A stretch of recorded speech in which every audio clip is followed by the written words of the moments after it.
Изборот на универзитетскиот професор Драги Рашковски за нов генерален секретар на владата предизвика бројни реакции во јавноста.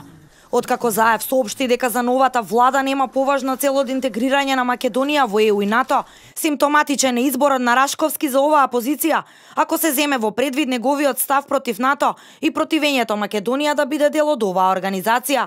Рашковски на ораторската вечер Иво Пухан во 2006 година во текст со наслов "Не за НАТО" пишува за според него негативните страни на НАТО и објаснува зошто не сака Македонија да влезе во оваа организација.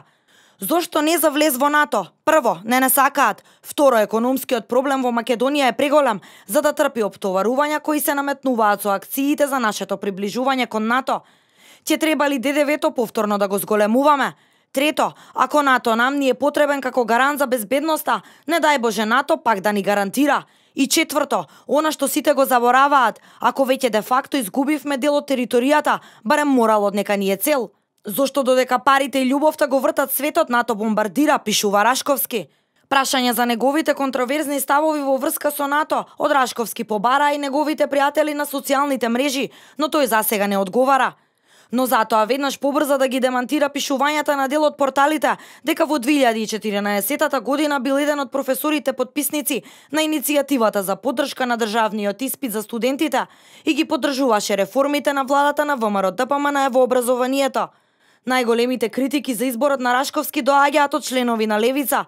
Здравко Савески на својот Facebook профил напиша: Рашковски, уште еден човек кој ако не бил во спротивниот табор, си стоел настрана и се чешлал додека селото гореше, и кој доби висока функција. Ајде, се редат ваквите.